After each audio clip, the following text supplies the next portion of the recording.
사도행전 18장에 보면 바울 사도가 고생 끝에 이제 고린도라는 도시까지 가게 됩니다. 고린도에 가서 전도를 하는데, 이 고린도가 여러분이 잘 알듯이 이 고린도 사람이라는 말 자체가 음란한 사람의 대명사입니다.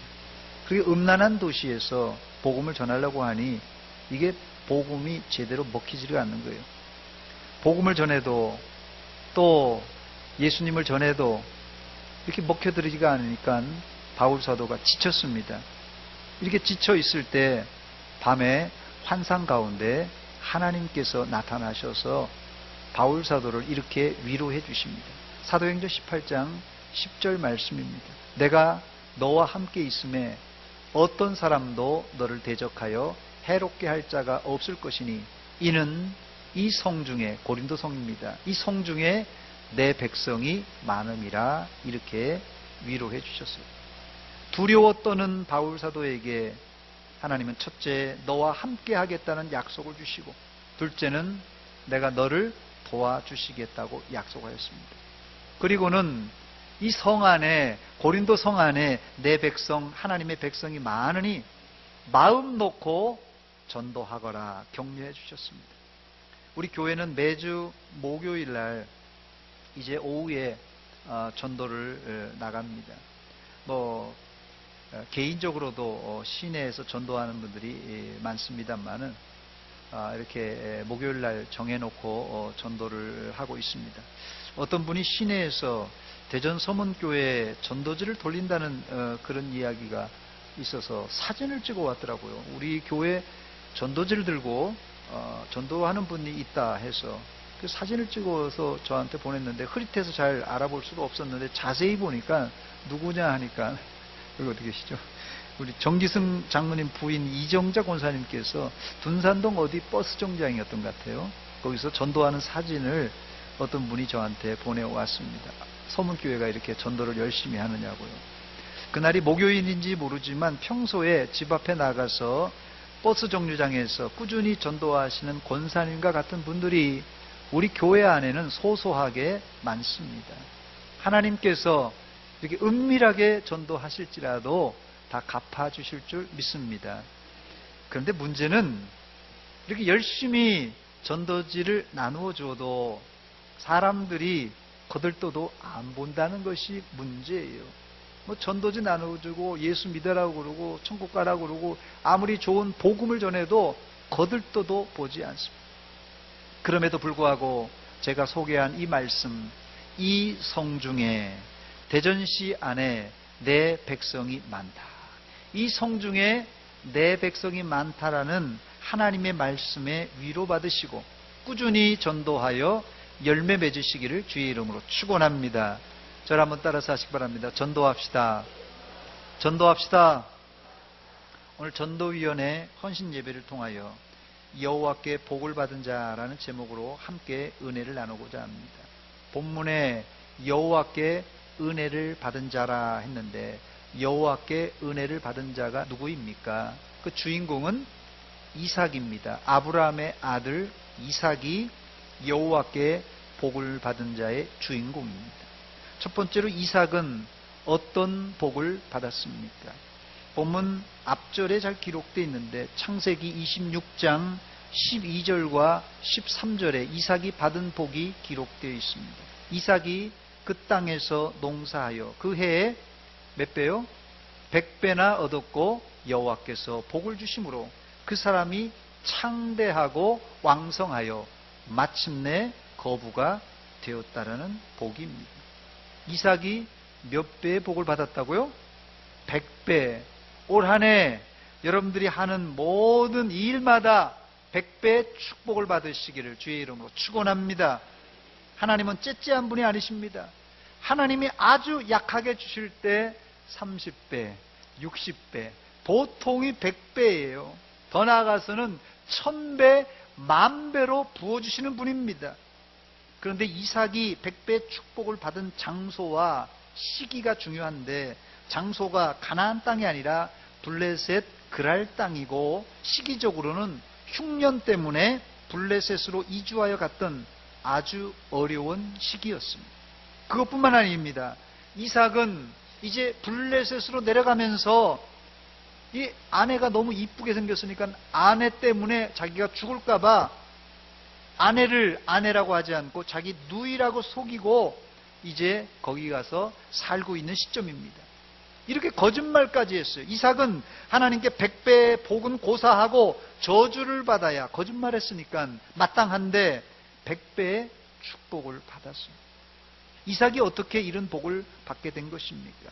그 이유가 중요한데, 문제는 이삭의 생활을 보면은 아무리 이렇게 100배의 축복을 받은 이유를 찾아보려고 해도 찾을 수가 없습니다. 결국 그 복을 받은 비결을 윗대 아버지 아브라함 때로 거슬러 올라가 봐야 알 수 있습니다. 창세기 12장 1절로 3절 말씀입니다. 여호와께서 아브라함에게 이르시되 너는 너의 고향과 친척과 아버지의 집을 떠나 내가 내게 보여줄 땅으로 가라. 내가 너로 큰 민족을 이루어 내게 복을 주어 내 이름을 창대하게 하리니 너는 복이 될지라 그랬어요. 너를 축복하는 자에게는 내가 복을 내리고 너를 저주하는 자에게는 내가 저주하리니 땅의 모든 족속이 너로 말미암아 복을 받을 것이라 약속하였습니다. 바로 이삭이 받은 복은 이삭이 잘나서가 아니라 하나님이 아브라함에게, 아버지 아브라함에게 약속한 복이었습니다.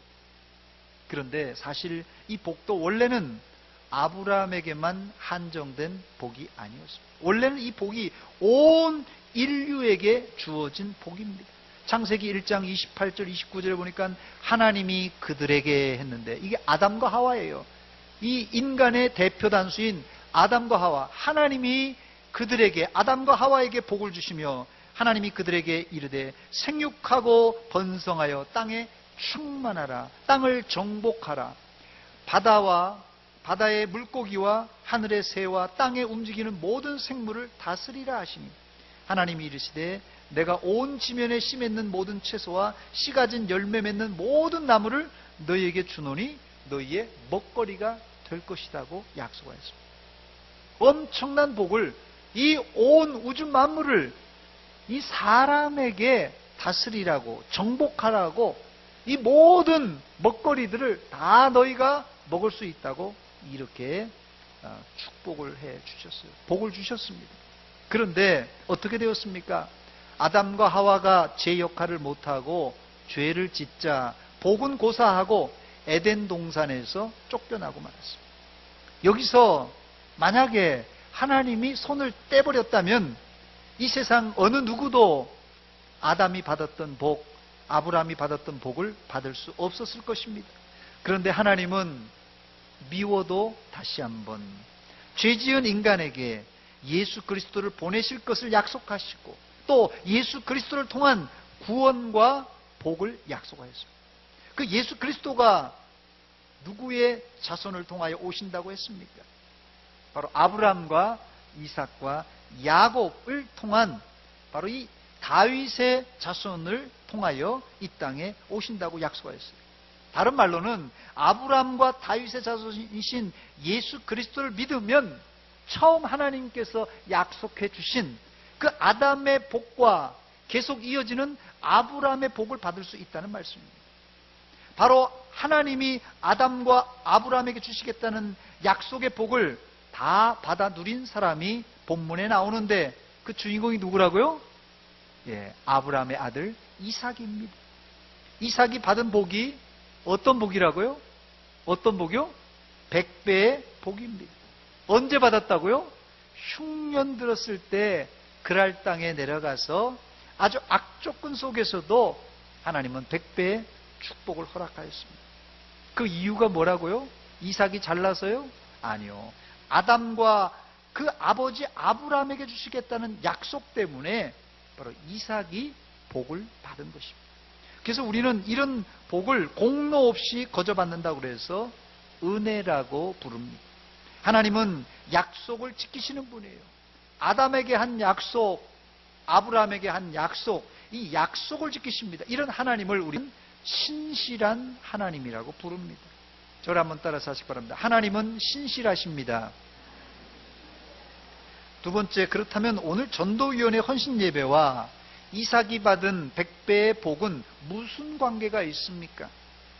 오늘 전도위원회 헌신 예배를 통하여서 제가 꼭 드리고 싶은 말씀은, 우리가 복음을 말로, 입으로 전해야 하지만 몸으로 전하자는 취지에서 오늘 본문을 골랐습니다.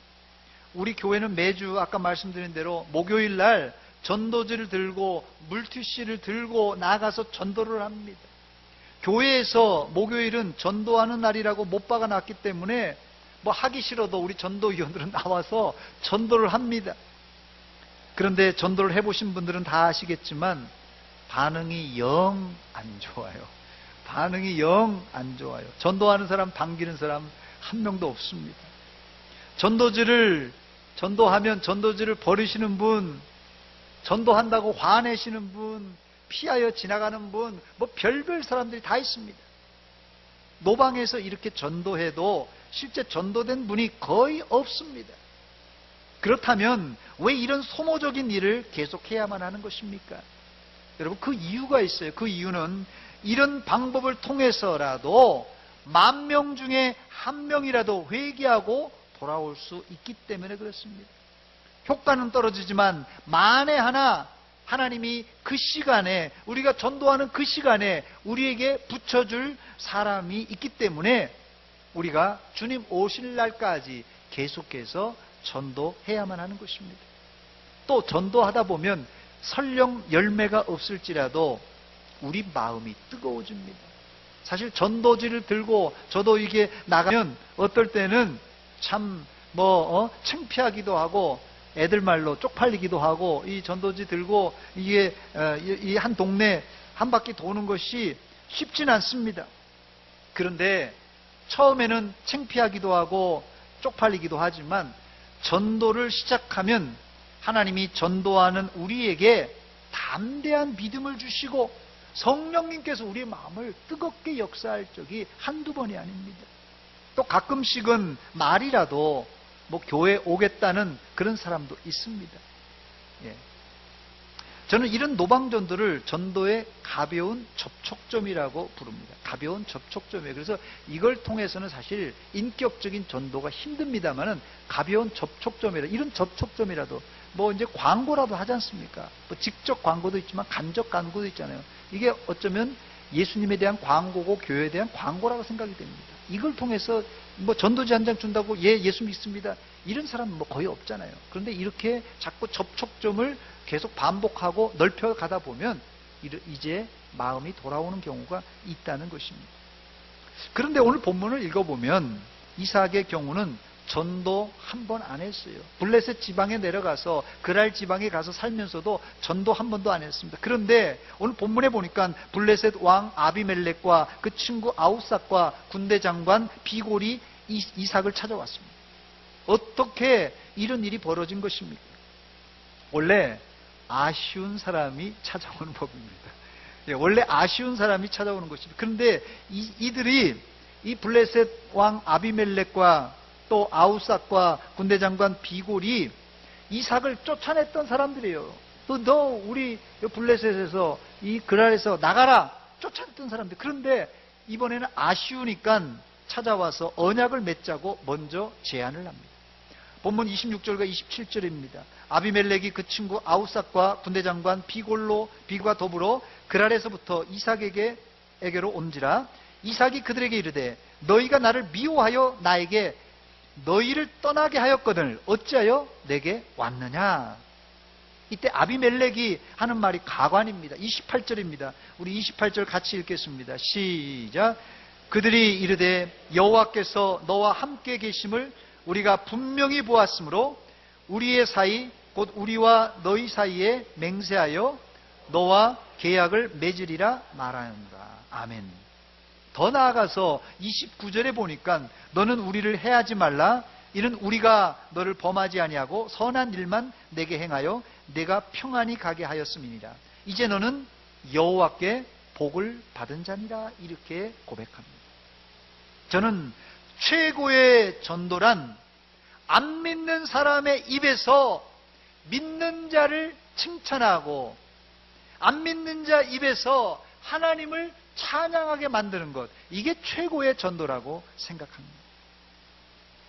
그렇다면 본론적으로 이삭은 블레셋 땅에서 이 그랄 땅에 내려와 정착하면서 어떻게 했길래 블레셋 왕까지 찾아와서 아쉬운 소리를 하면서 이 계약을 맺자고 하는 것입니까? 세 번째로, 이것이 우리가 본받아야 할 이삭의 태도입니다. 이삭의 태도. 이삭의 태도는 다른 것이 아닙니다. 이삭의 가장 아름다운 태도는 양보였습니다. 양보.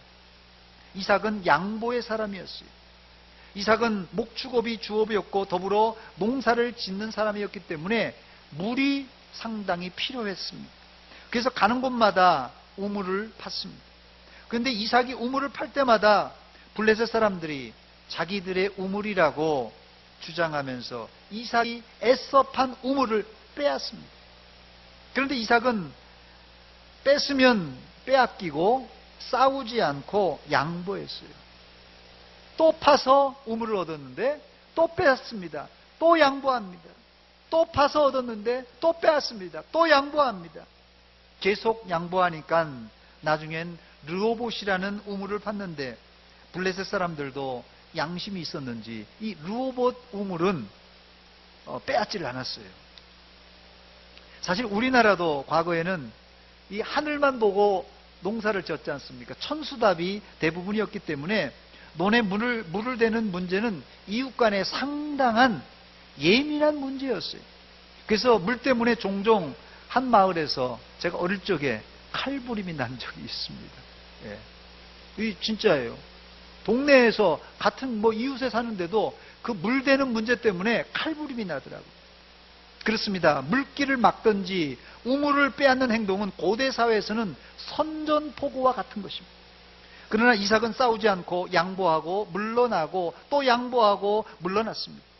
이것을 블레셋 사람들이 빼앗으면서도 이삭이 어떤 사람이라는 사실을 알게 된 것이에요. 빼앗으면서도 이것 봐라, 빼앗기네. 또 빼앗으면서도 이것 봐라, 또 빼앗기네. 양보하네, 빼앗으면서도. 그러면서 이삭이 어떤 사람이라는 것을 그들이 똑똑히 알게 된 것입니다. 자, 그렇다면 한 가지 의문이 생기는데, 이삭은 어떻게 파는 곳마다 우물을 얻게 된 것입니까? 어떻게 이삭은 파는 곳마다 우물을 얻게 된 것입니까? 그 이유가 있는데, 그 이유를 저를 한번 따라서 하시기 바랍니다. 우물을 파면 물을 얻을 수 있습니다. 뭘 파면 물을 얻는다고요? 우물을 파면 물을 반드시 얻을 수 있습니다. 이게 무슨 말이냐면, 이 이야기는 이삭의 아버지 아브라함 때까지 거슬러 올라가야 됩니다. 아브라함 때에도 흉년이 들어서 이제 가나안 땅에 살 수가 없어서 블레셋 그랄 지역에 내려와 산 적이 있습니다. 아버지도. 그때 아브라함이 그랄에 여러 군데 우물을 팠어요. 고대 사회는 우물은 판자의 소유입니다. 그런데 이 우물을 아브라함이 떠난 이후 블레셋 사람들이 시기가 나서 다 메워버렸습니다. 이런 심보를 여러분 어떤 심보라고 그러죠? 나도 못 먹고 너도 못 먹고, 무슨 심보요? 놀부심보입니다, 여러분. 자, 그렇다면 이삭이 아버지 때 팠던 우물을 어떻게 알아서 팠을까요? 아버지 아브라함은 하늘나라 갔지만은 이삭의 집엔 나이 많은 종들 중에는 아브라함 때 팠던 우물을 기억하는 이 노비들이 있었던 것입니다. 그래서 쉽게 우물을 발견하고 팔 수가 있었던 것입니다. 그러니 백발백중 이삭의 종들이 물을 파면 이게 물을 얻을 수 있었던 것입니다. 이것을 마틴 로이드 존스 목사님은 이 이삭의 행동을 부흥이라고 묘사했어요. 즉 마틴 로이드 존스 목사님이 이 본문에서 강조하는 부흥이란 어떤 것이냐? 과거 믿음의 선조들이 팠던 우물, 부흥의 우물을 팔 때 다시 부흥이 일어난다는 말입니다. 그런 차원에서 우리 교회는 부흥의 좋은 전통을 가진 교회입니다. 우리 대전 서문교회는 이 문화동 일대에서 좋은 부흥의 전통을 가진 교회입니다.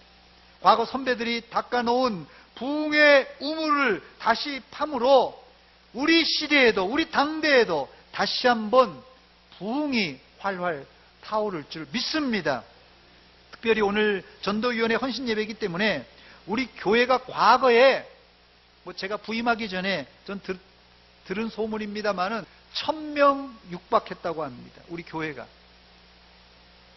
과연 어떻게 선배 목사님들과 성도님들이 전도를 했길래, 우리 교회에 어떻게 전도했길래 그런 부흥이 있을 수 있었던 것입니까? 아마 여기 계시는 우리 장로님들, 우리 권사님들, 오래 다니신 분들은 다 왜 이유를 알 것 같아요. 저는 이 부흥은 단순히 대전 서문교회 여기 있습니다. 전도지를 돌려서 우리 대전 서문교회가 이렇게 급속하게 1000명에 육박하는 교회가 되었을까요? 전도지 돌려서 문화동에 있는 사람들이 이렇게 많이 왔을까요? 물론 전도지도 많이 돌렸다는 얘기를 들었습니다. 그러나 제 생각 같아서는 대전 서문교회 교인들이 생활 가운데 본을 보이고 대전 서문교회 성도들이 문화동 깊숙한 곳까지 천근 오거리, 또 여기 옥미, 과래, 여기 예전에는 여기 길도 없었다고 그러더라고요. 한밭도서관이 어디 있었겠습니까? 예? 그런데 그 40년 전, 30년 전, 40년 전에 제대로 길도 없었지만은 정말 여기 그때 어려웠지 않겠어요? 지금도 어려운데? 그런데도 우리 대전 서문교회 성도들이, 여기 계시는 우리 원로 장로님들, 은퇴 장로님들, 또 우리 권사님들, 집사님들이 제가 안 봐도 알아요. 곳곳에 청근, 옥미, 과래, 여기 뒤에 흩어져 살면서 삶 속에서 이 빛과 소금의 직분과 본을 보였기 때문에 우리 교회가 이렇게 크게 부흥할 수 있었다, 저는 생각이 됩니다. 호랑이를 잡으려면 호랑이 굴에 들어가라는 속담이 있습니다. 마찬가지로 이삭은 이방 땅 블레셋 그랄 그 깊숙한 곳까지 들어갔어요. 사실 이삭도 보시다시피 처음엔 쉽지가 않았어요. 이삭도 거기 블레셋 그랄 지역에 살 때 텃세가 너무 심했어요. 우물 파면 그냥 빼앗아 버리는 거예요. 우물 파면. 이런 고약한 사람들이 어디 있습니까 도대체? 이 블레셋 사람들이 이렇게 기질이 안 좋다니까요. 텃세가 아주 심했습니다. 한마디로 이 블레셋 사람들이 날강도들이에요. 애써 우물을 팠는데 자기들 것이라고 빼앗고 또 빼앗고 아주 못된 사람들입니다. 그러나 이삭은 참았습니다. 인내했습니다. 아니 그 정도가 아니라 그냥 쓰세요. 양보했어요. 그냥 내가 팠는데 필요하면 쓰세요. 양보했어요. 바로 이런 모습이 블레셋 사람들이 안 보는 것 같았지만 블레셋 사람들에게는 심지어 아비멜렉, 블레셋의 왕까지도 이삭의 행동을 주목하고 이삭의 양보를 주목했던 것입니다. 그래서 이들이 와서 한 말이 무엇입니까? 아까 말씀드린 거 다시 반복합니다. 28절입니다. 그들이 이르되 여호와께서 너와 함께 계심을 우리가 분명히 보았으므로 우리 사이 곧 우리와 너 사이에 맹세하여 너와 계약을 맺으리라. 여러분 아무한테나 여러분 계약 맺겠어요? 믿지 못하는 사람하고 계약 맺겠어요? 보니까 분명히 너는 하나님이 함께하는 사람이다. 너는 믿음직한 사람이다. 우리하고 계약을 맺자. 이렇게 계약 맺은 것입니다. 또 29절에 함께 읽겠습니다. 우리 29절 한번 비춰주시기 바랍니다. 시작. 너는 우리를 해하지 말라. 이는 우리가 너를 범하지 아니하고 선한 일만 내게 행하여 내가 평안히 가게 하였음이라. 이제 너는 여호와께 복을 받은 자니라. 아멘. 지금 우리 시대에 솔직한 얘기로 우리끼리 얘기지만 전도지가 안 먹히는 세대입니다. 전도해도 전도가 안 먹히는 시대예요. 어떻게 전도해야 되겠습니까? 몸으로 해야 할 전도. 이게 이삭이 했던 전도예요. 생활 가운데 해야 될 전도가 이삭이 했던 전도입니다. 그게 뭡니까? 여호와께서 너와 함께 하심을 우리가 분명히 보았다.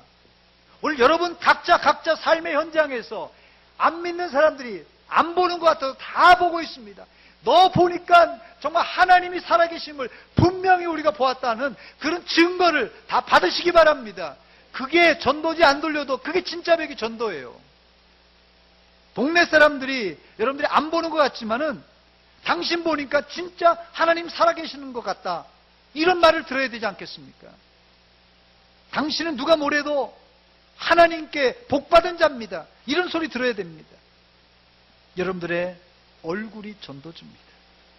네. 여러분들의 얼굴이 전도주예요. 맨날 그냥 우거지상하면서 그냥 그냥 입에서 그냥 이상한 소리 막 하고 여기 문화동 다닌다면 누가 아이고 대전 소문교회 다니는 사람 저런다고 그러면 누가 교회 오겠습니까?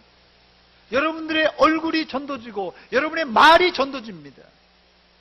이게 늦게 가는 것 같지만 빨리 가는 확실한 전도법입니다. 말씀을 맺습니다. 오늘 본문의 결론이 무엇입니까? 결론은 이삭이 자기가 받은 100배의 복을 어떻게 했다고요? 블레셋과 주변 사람들에게 나누어 주었어요. 참 멋지지 않습니까? 100배의 복 가지고 그냥 자기가 그냥 가지고 있었다면 이삭이 그냥 자기 혼자 잘 먹고 살자 그랬을 텐데, 블레셋이 지금 찾아왔어요. 왕까지 찾아왔어요. 야, 우리가 힘드니까 너하고 조약 맺고 우리를 좀 도와달라. 이랬을 때, 야, 니네, 야, 이것들 봐라. 지난번에 와가지고 나한테 뭐라 그랬어, 너? 쫓아내고는 이제 와서는 도와달라고? 야, 나가라. 아마 이랬을 거예요. 그런데 그렇게 아쉬운 소리 할 때 블레셋 왕 아비멜렉을 기쁨으로 영접해주고 조약을 맺습니다. 다시 28절입니다. 그들이 이르되 여호와께서 너와 함께 계심을 우리가 분명히 보았으므로 우리의 사이 곧 우리와 너희 사이에 맹세하여 너와 계약을 맺으리라. 여기 계약을 맺는다는 말은 단순한 계약이 아니라 상호 불가침 조약입니다. 더불어서 외적이 이 그랄 땅에 침공할 때 우리를 도와달라고 하는 그 서약이에요. 외교 문서입니다. 지금 얘기하면 외교 문서예요. 한마디로 블레셋 왕이 이삭에게 내가 이제는 힘이 세니까 우리가 힘들 때 와서 도와줘라. 우리의 보호를 해줘라. 우리를 보호해달라는 요청입니다. 이 고대 사회는 지금 이삭이 살던 요 시기만 해도 아직까지 완성된 국가가 형성이 안 돼서 말하자면 시족 국가, 부족 국가를 형성하고 있을 때입니다. 그래서 부족 국가이기 때문에 힘이 약합니다. 그래서 다른 나라가 전쟁을 걸어오면 이웃 부족끼리 동맹을 맺고 서로 원조를 해 주었습니다. 결국 이삭은 100배의 축복을 받고 거부가 되었고, 사실 아버지 때 318명의 가신이 있었어요. 전쟁에 나갈 만한 300명 이상의 군대가 아버지 때 있었으니 이삭 때 거부가 되었으니 더 많았다는 거예요. 그러니 이제는 블레셋 왕도 아비멜렉도 함부로 할 수 없는 그런 유지가 되었다는 것이에요. 결국 이삭은 100배의 축복을 받고 거부가 되어 자기 혼자 잘 먹고 잘 산 것이 아니라 이웃 블레셋을 돌봐주고 지켜주는 그런 수준까지 되었다는 것이에요. 이게 바로 이삭이 하나님이 아브라함에게 주셨던 복을 일부 성취한 것입니다. 아까 제가 말씀드렸던 창세기 12장 1절로 3절에 나왔던 아브라함에게 주었던 그 복이 일부 이 아들 이삭 때 이루어진 것이. 전도하려면 전도지도 잘 나누어줘야 되지만 더 근본적인 전도는 몸으로 생활로 보여줘야 됩니다. 그러기 위해서 여러분들 반드시 이웃들에게 본이 되시기 바랍니다. 성도는 다른 사람들이 욕한다고 같이 욕해서는 안 됩니다. 이삭은 억울했지만 양보하고 또 양보했습니다. 속이 썩어도 끝까지 참았습니다. 그리고 이삭은 나중에 찾아온 그들을 옛날 사건 때문에 꽁 하고 이렇게 두고 보자 그렇지 않고 넉넉하게 대접하고 후덕하게 대접한 후에 평안하게 보냈습니다. 이 블레셋 왕과 그 친구들이 자기 집으로 돌아가서 식구들에게 이삭에 대해서 뭐라고 말했겠습니까? 야, 이삭 집에 갔더니 우리가 소문 들은 대로 이삭은 진짜 하나님을 믿는 사람이더라. 그들이 아마 스스로 이삭을 소개하고 이삭을 칭찬했을 것입니다. 예수 믿으려면 이 정도는 돼야 되지 않겠습니까? 여러분들이 바로 이런 생활의 모범이 되는 성도들이 되시기를 주의 이름으로 축원합니다. 저를 한번 따라서 하시기 바랍니다. 말이 아니라 돈으로 전도합시다. 기도하겠습니다. 하나님 아버지, 오늘 전도위원회 헌신 예배를 통하여서 우리가 현실적인 이야기를 다루어 보았습니다. 현실적으로 이 문화동 일대 대전 시내에 전도지를 돌려도 반응이 없습니다. 전도지를 돌려도 예수님을 거부하고 교회를 거부합니다. 하나님, 이런 현실 앞에 우리가 어떻게 전도해야 되겠습니까? 우리 대전 서문교회 전도의 문을 열어주시옵소서. 그 일을 위해서 우리 전도위원회가 헌신하며 다짐합니다. 이제 전도지와 함께 우리의 말이 전도지가 되게 하시고, 우리 얼굴이 전도지가 되게 하시고, 우리의 행동이 전도지가 되고 삶이 전도지가 되어서 문화동은 물론이거니와 대전시에도 대전 서문교회 교인들이 예수 믿으려면 이렇게 믿으라고 하는 간증과 인정받는 우리 성도들이 다 되게 하여 주시옵소서. 예수님의 이름으로 기도하옵나이다. 아멘.